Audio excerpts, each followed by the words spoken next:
അസ്സലാമു അലൈക്കും വറഹ്മത്തുള്ളാഹി വബറകാതുഹു. അൽഹംദുലില്ലാഹി റബ്ബിൽ ആലമീൻ. അല്ലാഹുമ്മ സ്വല്ലി അലാ സയ്യിദിനാ മുഹമ്മദിൻ വഅലാ ആലിഹി വസഹ്ബിഹി അജ്മഈൻ. അമ്മാ ബഅദ്. വളരെ ശ്രേഷ്ഠമായ പവിത്രതകൾ നിറഞ്ഞ പരിശുദ്ധമായ ദുൽഹിജ്ജ മാസത്തിന്റെ ആദ്യ നിമിഷങ്ങളിലൂടെയാണല്ലോ നാം കടന്നു പോകുന്നത്. ദുൽഹിജ്ജ 1 മുതൽ 10 വരെയുള്ള വളരെ ശ്രേഷ്ഠമായ സമയങ്ങളെ എങ്ങനെയാണ് നാം ഉപയോഗപ്പെടുത്തേണ്ടത് എന്ന് കഴിഞ്ഞ വീഡിയോയിൽ നാം പറഞ്ഞിട്ടുണ്ടായിരുന്നു. തസ്ബീഹുകൾ അധികരിപ്പിച്ചും തഹ്മീദുകളെയും തക്ബീറുകളെയും അധികരിപ്പിച്ചും ഇസ്തിഗ്ഫാർ അധികരിപ്പിച്ചും അതുപോലെ ആരംഭപ്പൂവായ മുത്തുനബി സല്ലല്ലാഹു അലൈഹി വസല്ലമ തങ്ങളുടെ മേലിലുള്ള സ്വലാത്തുകൾ അധികരിപ്പിച്ചും ഈ നിമിഷങ്ങളെ നമുക്ക് ഉപയോഗപ്പെടുത്താം. ഒരു വിശ്വാസിയായ മനുഷ്യൻ ഈ പരിശുദ്ധമായ ദിവസങ്ങളെ ഉപയോഗപ്പെടുത്തി അവന്റെ ജീവിതത്തിൽ വന്നുപോയ പാപങ്ങളെയൊക്കെ ഒന്ന് പൊറുപ്പിക്കാനുള്ള ഒരു ശ്രമമാണ് നടത്തേണ്ടത്. ദുൽഹിജ്ജ 1 മുതൽ 9 വരെ നോമ്പെടുക്കൽ സുന്നത്തുണ്ട്. ഓരോ നോമ്പിനിക്കും വലിയ പ്രതിഫലങ്ങൾ നബി സല്ലല്ലാഹു അലൈഹി വസല്ലമ തങ്ങൾ പറഞ്ഞതായിട്ട് നമുക്ക് കാണാൻ പറ്റും. എന്നാൽ ദുൽഹിജ്ജ 9 അറഫ ദിവസത്തിലെ നോമ്പ് അതിന് വളരെ ശ്രേഷ്ഠതയുണ്ട്. നബി സല്ലല്ലാഹു അലൈഹി വസല്ലമ തങ്ങൾ പറഞ്ഞു, ഒരാൾ അറഫ നോമ്പെടുക്കുകയാണെങ്കിൽ അദ്ദേഹത്തിന്റെ കഴിഞ്ഞ ഒരു വർഷത്തെയും വരാനുള്ള ഒരു വർഷത്തെയും പാപങ്ങൾ അതുവഴിയായി അല്ലാഹു സുബ്ഹാനഹു വ തആല പുറത്തു കൊടുക്കും. നമുക്കറിയാം, ദിവസങ്ങളിൽ പകലുകളിൽ ഏറ്റവും ശ്രേഷ്ഠമായ പകല് അത് അറഫ പകലാണ്. അല്ലാഹു സുബ്ഹാനഹു വ തആല അറഫ ദിവസത്തിൽ നരകത്തിൽ നിന്ന് മോചിപ്പിക്കുന്ന എത്ര ആളുകളെ മറ്റൊരു ദിവസത്തിലും മോചിപ്പിക്കുന്നില്ല എന്ന് മുത്തുനബി സല്ലല്ലാഹു അലൈഹി വസല്ലമ തങ്ങൾ നമ്മെ പഠിപ്പിച്ചിട്ടുണ്ട്.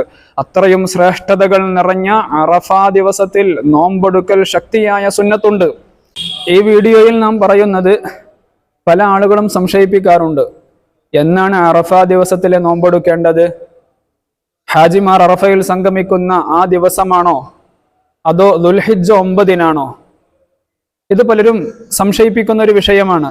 ഇവിടെ നാം മനസ്സിലാക്കേണ്ടത്, അറഫ ദിവസത്തിലെ നോമ്പെടുക്കേണ്ടത് ഓരോ നാട്ടിലും മാസപ്പിറവിയുടെ കണക്കനുസരിച്ച് എന്നാണോ ദുൽഹിജ്ജ 9, ആ ദുൽഹിജ്ജ 9-നാണ് അറഫ ദിവസത്തിലെ അറഫ നോമ്പ് നാം എടുക്കേണ്ടത്. ഈ വർഷത്തെ കണക്കിന് നാം നോക്കുകയാണെങ്കിൽ കേരളത്തിൽ വരുന്ന വെള്ളിയാഴ്ചയാണ് അറഫ നോമ്പ്. ശനിയാഴ്ചയാണല്ലോ നാം ബലിപെരുന്നാൾ ആഘോഷിക്കുന്നത്. ദുൽഹിജ്ജ 10 ശനിയാഴ്ചയാണ്. അപ്പോൾ നമുക്ക് അറഫ ദിനം വെള്ളിയാഴ്ചയാണ്. അതുകൊണ്ട് തന്നെ അറഫ നോമ്പ് നാം പിടിക്കേണ്ടത് വെള്ളിയാഴ്ചയാണ്. യഥാർത്ഥത്തിൽ ഹാജിമാർ അറഫയിൽ സംഗമിക്കുന്നത് വ്യാഴാഴ്ചയാണ്. അപ്പോൾ അവിടുത്തെ മാസപ്പിറവിയുടെ കണക്കനുസരിച്ച് ദുൽഹിജ്ജ 9 അവർക്ക് വ്യാഴാഴ്ചയാണ്. വെള്ളിയാഴ്ച അവർ പെരുന്നാൾ ആഘോഷിക്കുന്നു. പക്ഷെ നമ്മുടെ നാട്ടിലെ മാസപ്പിറവിയുടെ കണക്കനുസരിച്ച് വെള്ളിയാഴ്ചയാണ് ദുൽഹിജ്ജ 9, ശനിയാഴ്ചയാണ് ദുൽഹിജ്ജ 10. അതുകൊണ്ട് നാം അറഫ നോമ്പെടുക്കേണ്ടത് വെള്ളിയാഴ്ചയും ബലിപെരുന്നാൾ ആഘോഷിക്കേണ്ടത് ശനിയാഴ്ചയുമാണ്. ഒരിക്കലും ഹാജിമാർ അറഫയിൽ സംഗമിക്കുന്ന ആ ഒരു സമയത്തെയല്ല നാം ഫോക്കസ് ചെയ്യേണ്ടത്. മറിച്ച് ദുൽഹിജ്ജ 9 എന്നാണോ നമ്മുടെ നാട്ടിൽ, ഓരോ നാട്ടിലും അതിനനുസരിച്ചാണ് അറഫ ദിവസത്തെ നോമ്പ് നാം എടുക്കേണ്ടത്.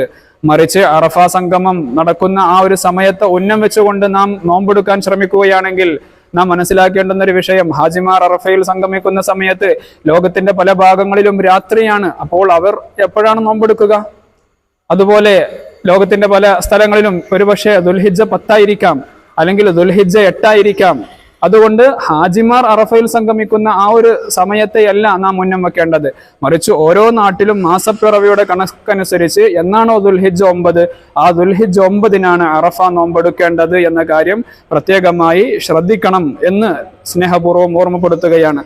ഏതായാലും വളരെ ശ്രേഷ്ഠതകൾ നിറഞ്ഞ അറഫ നോമ്പ് നാം ഒക്കെ കഴിയുന്നതും പിടിക്കാൻ ശ്രദ്ധിക്കണമെന്ന് വളരെ സ്നേഹത്തോടെ ഓർമ്മപ്പെടുത്തുകയാണ്. അല്ലാഹു സുബ്ഹാനഹു വ തആല പരിശുദ്ധമായ ദുൽഹിജ്ജയിലെ പവിത്രമായ ആദ്യത്തെ ഈ ദിനരാത്രങ്ങളെ കൊണ്ട് വിജയിക്കുന്നവരിലും പാപമോചനം ലഭിക്കുന്നവരിലും ഒക്കെ അല്ലാഹു സുബ്ഹാനഹു വ തആല നമ്മളെയും നമ്മുടെ മാതാപിതാക്കളെയും നമ്മെ സ്നേഹിച്ചവരെയും നമ്മൾ സ്നേഹിച്ചവരെയും ഒക്കെ ഉൾപ്പെടുത്തി അനുഗ്രഹിക്കുമാറാവട്ടെ. അസ്സലാമു അലൈക്കും വറഹ്മത്തുള്ളാഹി വബറകാതുഹു.